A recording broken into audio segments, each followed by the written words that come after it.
भाव धरोनी यावाची ज्ञानेश्वरी, भाव धरोनी यावाची ज्ञानेश्वरी, कृपा करी हरी तयावरी, कृपा करी हरी तयावरी,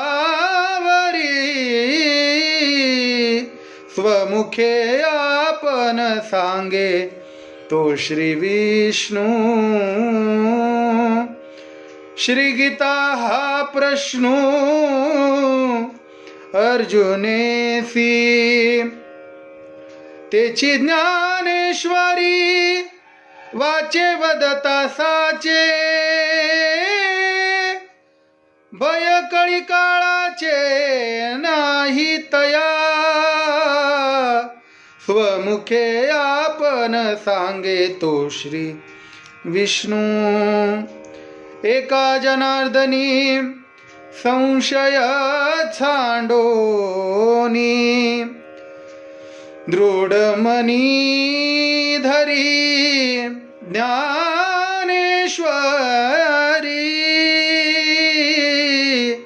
स्वमुखे आपण सांगे तो श्री विष्णू, श्री गीता हा प्रश्न अर्जुनेसी, श्री गीता हा प्रश्न अर्जुनेसी,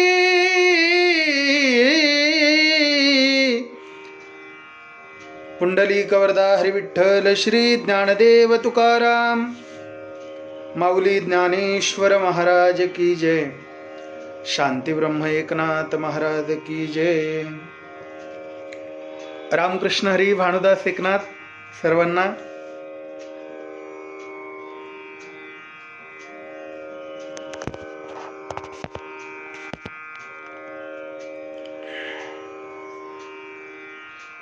आज श्री ज्ञानेश्वरी या फेसबुक पेजला पुन्हा लाईव्ह येण्याचं सौभाग्य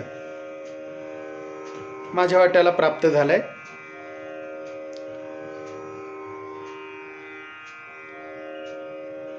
लॉकडाऊनच्या काळामध्ये सर्वांनी या यंत्राचा, या सोशल नेटवर्कचा पुरेपूर फायदा वारकरी संप्रदायाच्या माध्यमातून सर्व हरिभक्तपरायण मंडळींनी घेतलाय। त्या सर्वांच्या चरणावरती विनम्र भावाने नतमस्तक होतो।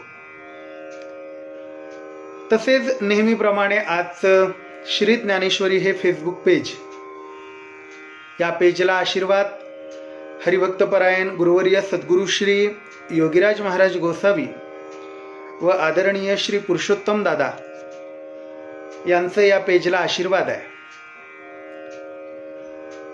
गुरुवर्य श्री खरमाळे महाराज, गुरुबंधू श्री आमचे हरीश महाराज दिघीकर यांच्या माध्यमातून ही सेवा माझ्या वाट्याला आली आहे। त्यानिमित्तानं ज्ञानेश्वरीचं थोडंसं चिंतन करण्याचा प्रयत्न आज मी मुद्दाम करणार आहे। माझी नेहमी ही भावना आहे माझ्या अंतःकरणामध्ये, ज्ञानेश्वरीची तेवढी उपासना माझ्याकडनं घडली नाही आहे। त्या बाबतीमध्ये मी स्वतःला खरंच अभागी समजतो। परंतु माऊली जशी बुद्धी देतील तसं चिंतन करण्याचा थोडासा मी आज प्रयत्न करणार आहे। ज्ञानेश्वरीमध्ये ज्ञानोबारायांनी कुंडलिनी शक्तीचा जो काही विचार 6व्या अध्यायामध्ये सांगितलाय, त्या 6व्या अध्यायाच्या कुंडलिनी शक्तीचा विचार आज मला थोडासा करायचा आहे। पण त्याच्या आधी आज एक दिनविशेष आहे, तो दिनविशेषही मला आपल्याला सांगायचा आहे। अर्थात संत नामदेव महाराजांचे मोठे चिरंजीव नारायण महाराज आणि नारायण महाराजांच्या पत्नी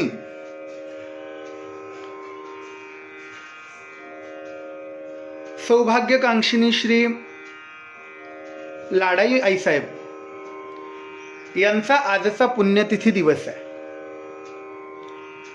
नामदेवरायांनी आपल्या 14 परिवारासहित 14 जणांसहित परिवारातील 14 सदस्यांसोबत महाद्वारामध्ये समाधी घेतली. ही समाधी घेतल्यानंतर अर्थातच साहजिक ही बातमी कर्णोपकर्णी सर्व गावांमध्ये बाहेर फिरू लागली. करता करता ही बातमी कल्याणला, अर्थात नरसी नामदेव जवळ जे कल्याण आहे, भिवंडी कल्याण नाही बरं, ते कल्याण शहरालगतही ही बातमी गेली. नामदेवरायांनी सहपरिवार समाधी घेतली. ही बातमी सगळीकडे पोहोचली तेव्हा नामदेवरायांच्या सुनबाई, वास्तविक नामदेव महाराजांच्या घरामध्ये 14 जण आणि 15वी आमची संत जनाबाई महाराज, असं 15 जणांचं कुटुंब. पण समाधी 14 जणांनी घेतली, कारण 15वी व्यक्ती लाडाई आईसाहेब आपल्या बाळंतपणासाठी कल्याणला गेल्या होत्या. तिकडनं ते जेव्हा बाळाला घेऊन आले तेव्हा आजच्या दिवशी घडलेली घटना नामदेव महाराजांच्या समाधी प्रसंगामध्ये, गुलाल उधळल्या गेल्यानंतर हे जे 2 अभंग आहे याचा जास्त विचार होत नाही, धावता विचार केला जातो. त्यामुळे आजचा हा प्रसंग आहे.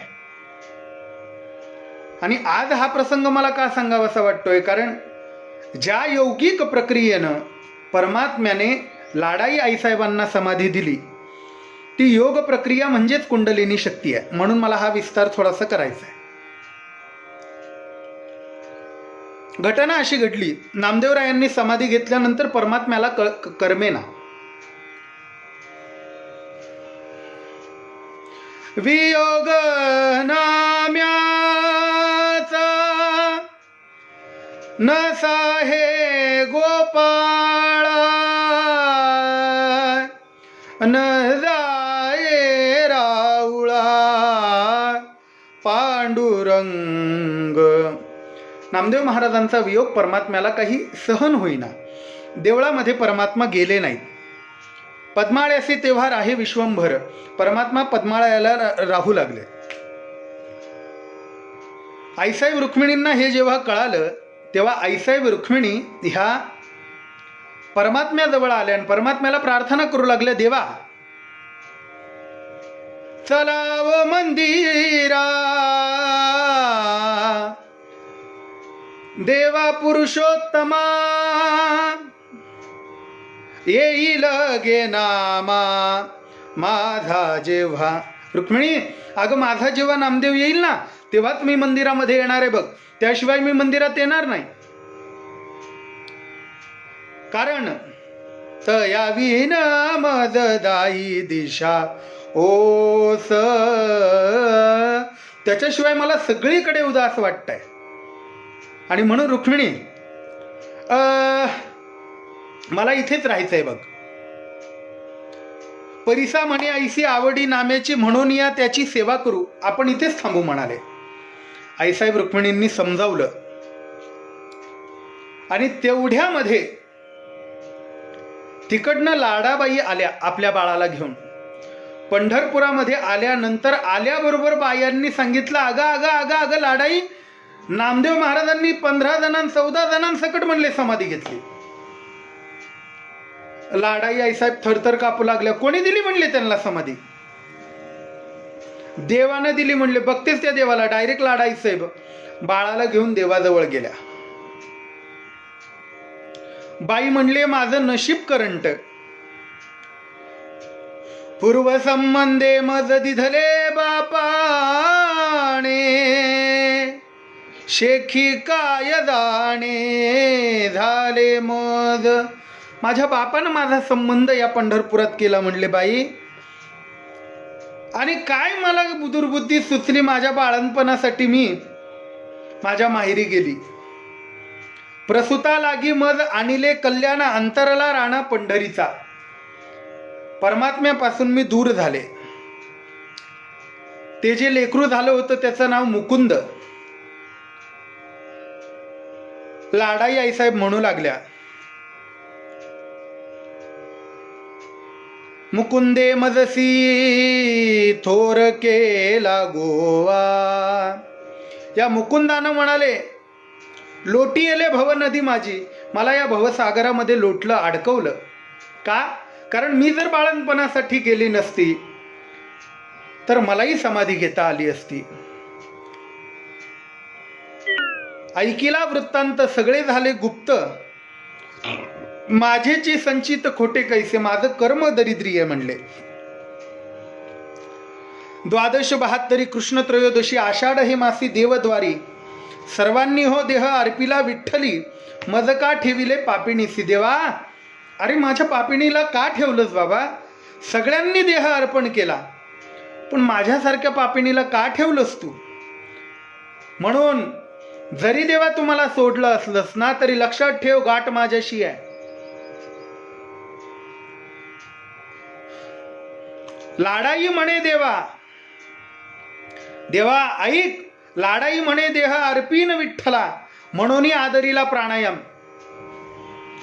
लाडाई आईसाहेबांनी तिथंच प्राणायाम करायला सुरुवात केली आणि प्राणायाम करायला लाडाईंनी सुरुवात केला.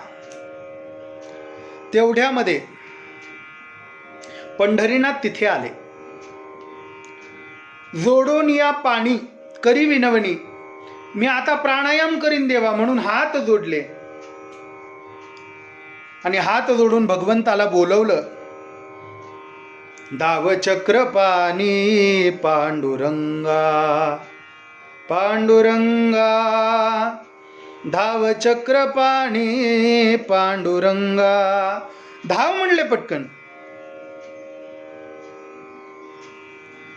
कोणा निरविले हे नाही कळले, येई गे विठ्ठले माय बहिणी, माय बहिणी. ये म्हणले पटकन. ऐकून या धावा धावला अनंत, परमात्मा धावत आले. हाके सरसी उडीन घालून या स्तंभपोडी, ही त्याची ब्रिदावळीच आहे ना. लाडाईनं बोलवल्याबरोबर परमात्मा प्रकट झाले. परमात्म्याचं स्वरूप आहे. ऐकून या धावा धावला अनंत, शंखचक्रांकित पुढे उभा. देव लाडाईच्या समोर प्रकट झाले.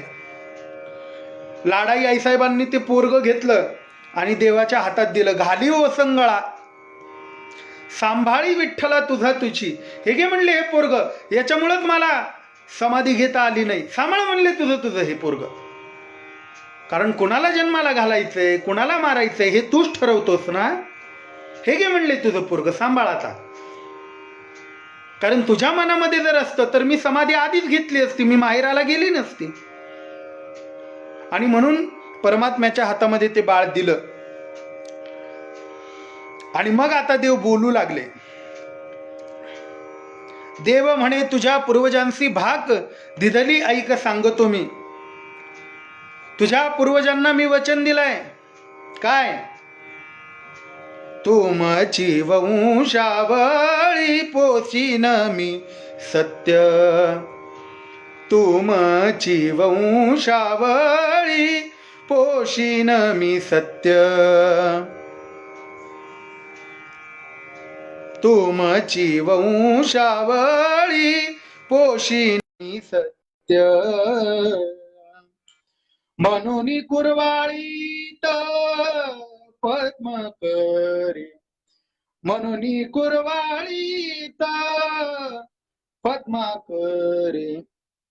परमात्मा कनवाळू लागले. आणि अशी घटना असताना देव म्हणले लाडाबाई अगं मी आशीर्वाद. माफ करा, काहीतरी नेटवर्क प्रॉब्लेम मध्ये. नाशिकला पाऊस सुरू झालाय सध्या.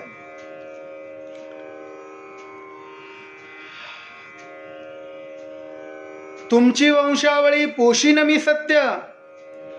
अगं लाडाबाई म्हणले तुमचा वंश सांभाळण्याची जबाबदारी माझ्यावरती आहे. आणि म्हणून येरी चरणावरी ठेविला माथा, कृपाळू अनंता सांभाळावे. भगवंताला ती प्रार्थना करू लागली, तुम्हाला जर आमचा वंश सांभाळायचा आहे देवा, तर हाग्या म्हणले तुमचा वंश, आमचा वंश तुम्ही सांभाळा, पण मला मात्र आता इथं अडकवू नका देवा. ही प्रार्थना लाडाई करते. परमात्म्याने सांगितलं, हे बघ,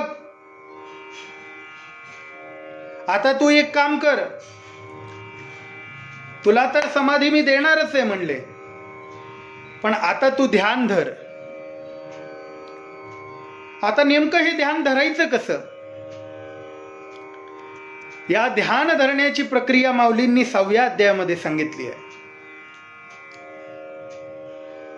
ते ध्यानाची जागा कशी असावी, ते ध्यान करत असताना आसन कसं असावं, ते ध्यान करत असताना शरीर कसं असावं, ते ध्यान करत असताना आमची दृष्टी कशी असावी, या सगळ्याचा विचार माऊलींनी या 6व्या अध्यायामध्ये केलाय. आणि म्हणून मला हे पूर्वचरित्र सांगावं लागलं लाडाई आईसाहेबांचं, कारण आजच्या दिवशी त्यांची पुण्यतिथी आहे. परमात्म्यानं सांगितलं, हे बघ, सांभाळीन म्हणले तुझा वंश, सांभाळाल ना देवा. म्हणून तिने देवाच्या चरणावरती डोकं ठेवलं. डोकं ठेवल्याबरोबर परमात्म्याने सांगितलं, हे बघ लाडाबाई, आता तू एक काम कर,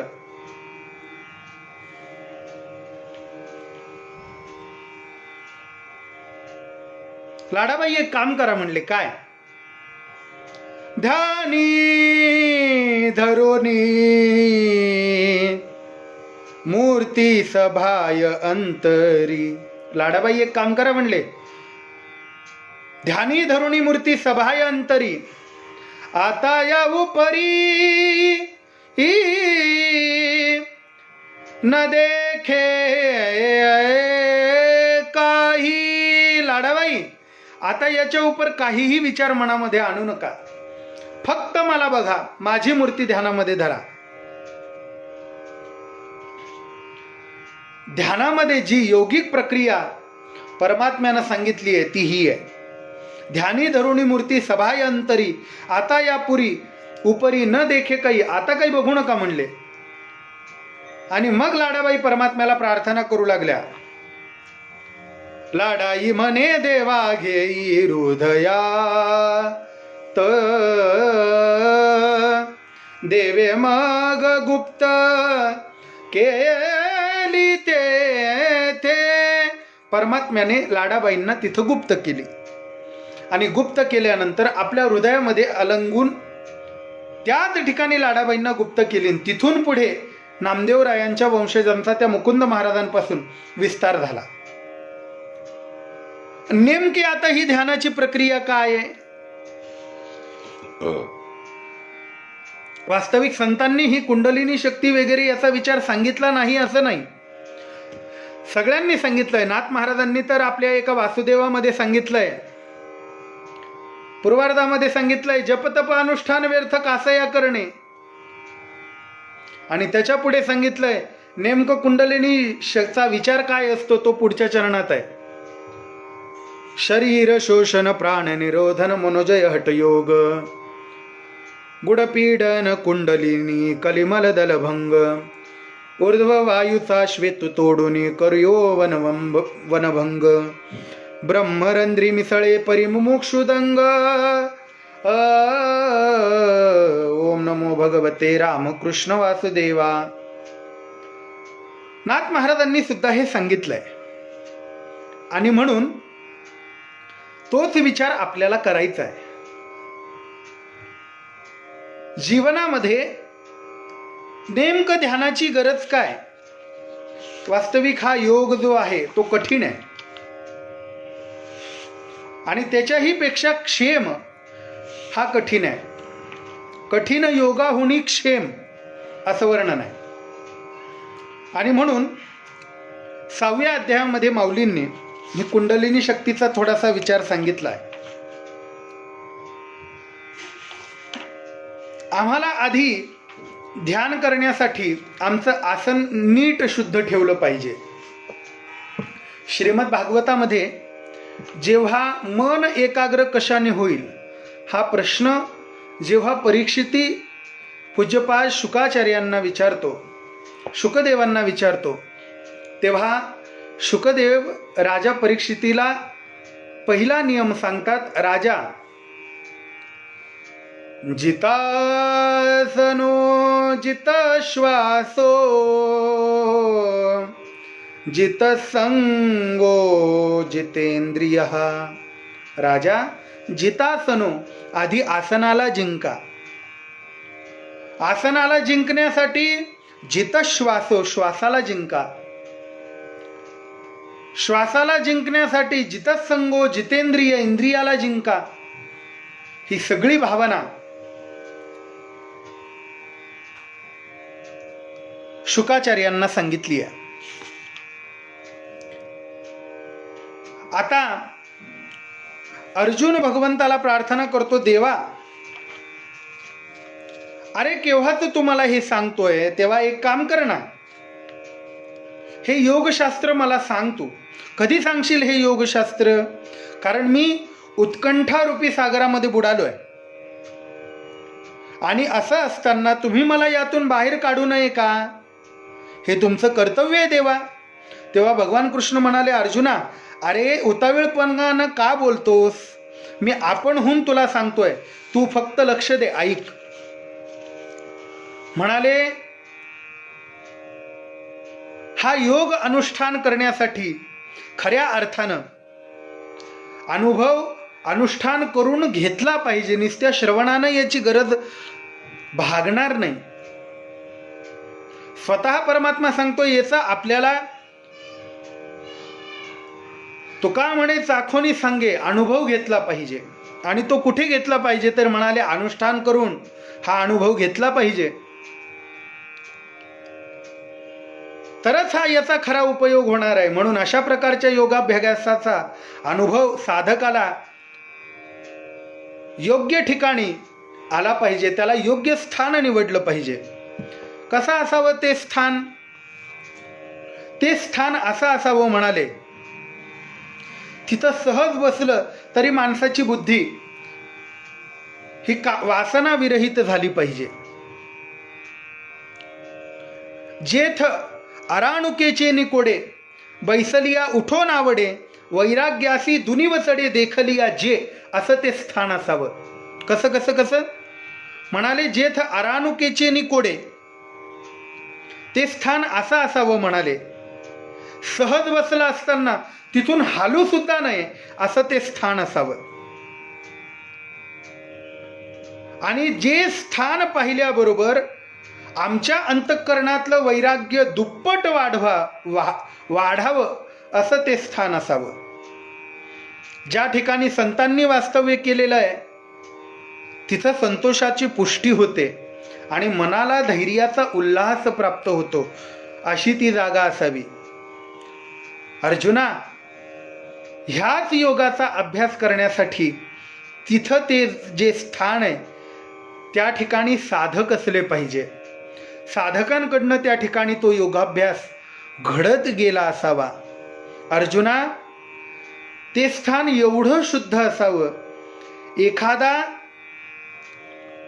संसारामध्ये भौतिक सुखामध्ये रममाण झालेला संसारिक जरी त्या ठिकाणी आला तरी त्याला सुद्धा असं वाटावं की आपला प्रपंच संसार सोडून आपण या ठिकाणी एकांतवास करावा, एवढी जागा शुद्ध असावी. आणि ती बाहेरची जागा एवढी शुद्ध भासण्यासाठी अंतःकरण तेवढं शुद्ध असलं पाहिजे. तुका म्हणे, चित्त करारे निर्मळ, हीच भावना या ठिकाणी आहे. आणि म्हणून अर्जुना, असं स्थळ राहण्यासाठी ते तू शोधलं पाहिजेस. त्या ठिकाणी साधकांची वस्ती असावी.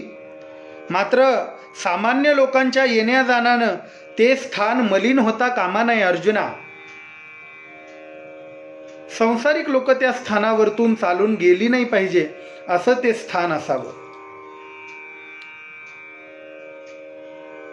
आणि त्या ठिकाणी आपण आपलं आसन, ते आसन टाकावं.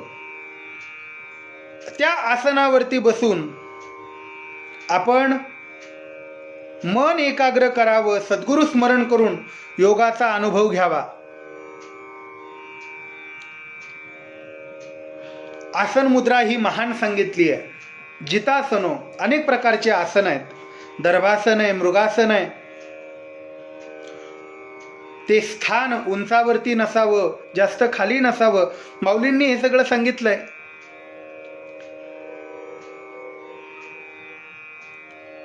दर्भासन, दर्भासनावर मृगाजीन, त्याच्यावरती शुद्ध वस्त्राचं आसन, त्याच्यावरती पद्मासन घालून आसन मुद्रा मांडावी हे सांगितलंय.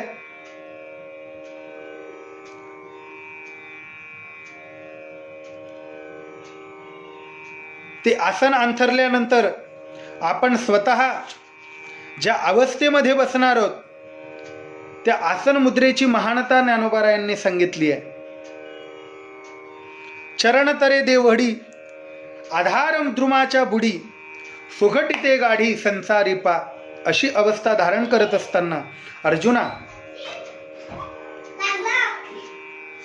दोन्ही पाय, तळपाय वाकडे करून आधार चक्राच्या तळाशी गुदस्थानावरती दोन्ही पावले नीट घट्ट बसवावी. अशा पद्धतीनं यालाच भद्रासन असं म्हटलंय.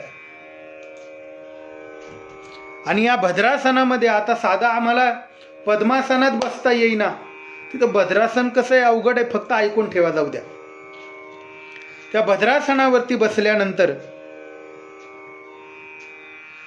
उजव्या पायाची टाच तळाशी ठेवून त्या टाचीने गुदद्वाराची शिवण मध्यभागी दाबावी. उजव्या पायाच्या टाचेने गुदद्वार दाबलं पाहिजे. आणि ते दाबल्याबरोबर डावा तळपाय सहज वर बसतो, म्हणजे उजव्या पायाच्या तळपायावरती तो पाय येतो. आल्यानंतर मग म्हणाले ती कुंडलिनी शक्ती जागी होतो. मूळ बंध, ओडियाना बंध, हे बंधाचे प्रकार माऊलींनी सांगितले. अर्जुना, हे मूळ बंध आसनाचं लक्षण आहे बरं. ऐक, माथ्यावर संपूर्ण शरीराचा डौलारा स्वयंभू होतो या आसनामुळे. आधार चक्रावर वज्रासनाची मुद्रा पडते, त्यामुळे गुदद्वारातून बाहेर पडण्याचा जो मार्ग आहे वायूचा, तो बंद होतो आणि अपान वायू पोटामध्येच राहतो. पोटामध्ये राहिल्यानंतर तो काय करत असतो, द्रोणाकार होऊन हाताचे तळवे डाव्या पायावर सहजच टेकतात. ध्यान मुद्रेमध्ये मनुष्य जातो. आसन स्थिर होतं, दृष्टी नासागरावरती स्थिर होते. असं झाल्यानंतर योग्याने, शांत चित्ताने, निर्भय अंतःकरणाने त्या बंधमुद्रांनी शरीराच्या बाह्यंगावरती योगाभ्यासाची छाप पडू द्यावी. त्यातनं पुढे ती कुंडलिनी शक्ती जागृत होते, जी नाभिस्थानाजवळ आहे. 3.5 वेटोळे मांडलेली ही कुंडलिनी शक्ती. आता काही संप्रदाय म्हणतात, आमच्याजवळ या, आम्ही तुम्हाला 2-5 दिवसामध्ये कुंडलिनी जागृत करून देतो. कुंडली जागृत करणं सोपं आहे तसं, पण कुंडलिनी जागृत करणं फार अवघड आहे. आणि म्हणून त्या कुंडलिनी शक्तीचा उपयोग, त्या कुंडलिनी शक्तीचा विचार आपल्याला ज्ञानोबारायांनी सांगितलाय. 3.5 वेटोळे मारलेली ती नागिन, तिला सर्पिणीचं पिलं म्हटलंय, लक्षात ठेवा. ज्ञानोबाराय म्हणतात सर्पिणीचं पिलं कुंकुमाच्या सरोवरामध्ये नाहतं. लक्षात ठेवा. कशी आहे ती, तिचं वर्णन करत असताना ज्ञानोबाराय म्हणतात, नागाचे पिले कुमकुमे नाहाले, वळण घेऊन आले, सेजे जैसे तैशी ते कुंडलिनी, मोटकी औटव वळणी, अधोमुख सर्पिणी निजली असे. ती आपल्या अंतःकरणामध्ये, आपल्याच शरीरामध्ये ती निजलेली आहे. ती कुंडलिनी शक्ती झोपलेल्या अवस्थेतनं जेव्हा ती जागृत होते तेव्हा तिला भूक लागते. म्हणून जो अपानवायू कोंडलाय त्याला ती अगोदर खाऊन घेते, नंतर मांस भक्षण करते, नंतर योग्याच्या शरीरातलं पूर्ण रक्त पिते,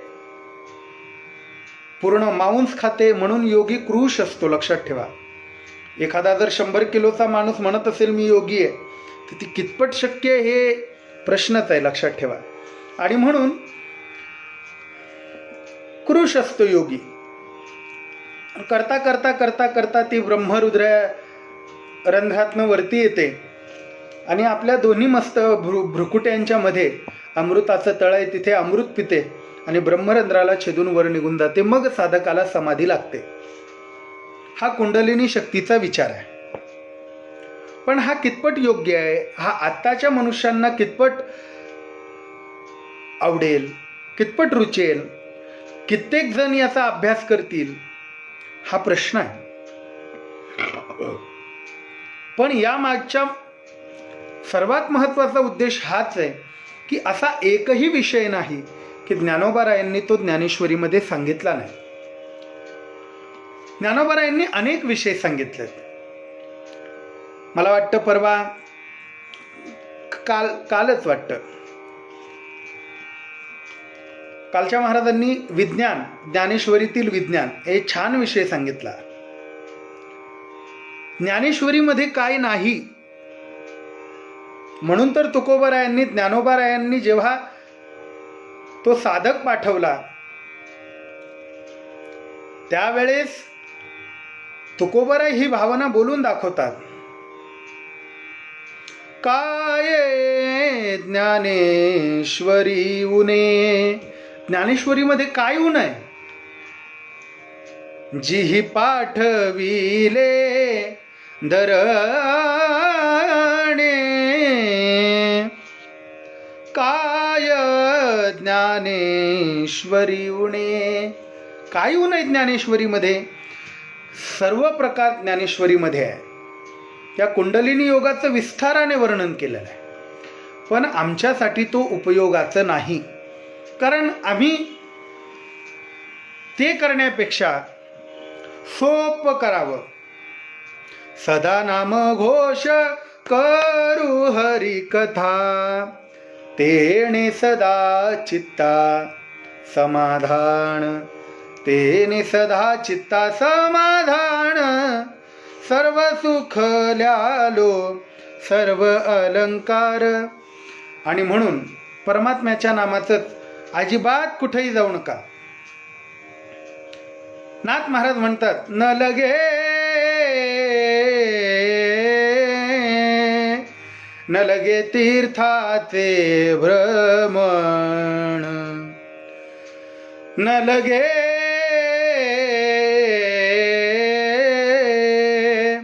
न लगे दंडन मुंडन, न लगे न लगे पंचाग्नी साधन. तुम्ही आठवा मधुसूदन, तुम्ही वासुदेव वासुदेव म्हणा. परमात्म्याचं तुम्ही नाम घ्या. जपतप अनुष्ठान व्यर्थ कासया करणे, तीर्थव्रत यम नेम न लगे दैवता धरणे, आसन मुद्रा ज्ञान ध्यान न लगे वाराणसी मरणे. मग केशव माधव अच्युत वदता होय पातक हरणे. बस आम्हाला सोपं सांगितलंय. योग याग विधी येणे नव्हे सिद्धी, वायाची उपाधी दंभधर्म किंवा योगयाग विधी हे सांगत असताना आमच्या उपयोगाचा तो योग नाही. म्हणून संसारिकानं काय करावं? फक्त सध्या जी उपासना आहे ती उपासना नाथ महाराज सांगतात, भावधरो नियावाचे ज्ञानेश्वरी. हीच भावना अंतःकरणामध्ये ठेवावी आणि हीच भावना श्री ज्ञानेश्वरी पेजच्या माध्यमातून चरित्र चिंतन करण्याच्या निमित्तानं होत आहे. त्याचाच थोडासा प्रयत्न मीही करण्याचा प्रयत्न केला. एवढीच, मला जास्त ज्ञानेश्वरीची उपासना घडलेली नाही आहे. मी हे आधीच माझं प्रामाणिकपणाने मत कबूल केलं आहे. म्हणून जे काही आहे थोडंसं चिंतन करण्याचा प्रयत्न केला. झालेली सेवा या ठिकाणी सद्गुरू ज्ञानेश्वर महाराजांच्या चरणी समर्पित करतो. वाणीला विराम देतो. भानुदास एकनाथ, भानुदास एकनाथ, भानुदास एकनाथ, भानुदास एकनाथ, भानुदास एकनाथ, भानुदास एकनाथ. शरण शरण एकनाथा, शरण शरण एकनाथा. पायी माथा ठेविला, नका पाहू गुण दोष. झालो दास पायांचा, आता मज उपेक्षिता. नाही सत्ता पुली, तुका म्हणे भागवत. केले श्रुत सकळा, नका पाहू गुण दोष. झालो दास पायांचा. पुंडलिक वरदा हरी विठ्ठल. श्री ज्ञानदेव तुकाराम माऊली ज्ञानेश्वर महाराज की जय. शांती ब्रह्म एकनाथ महाराज की जय.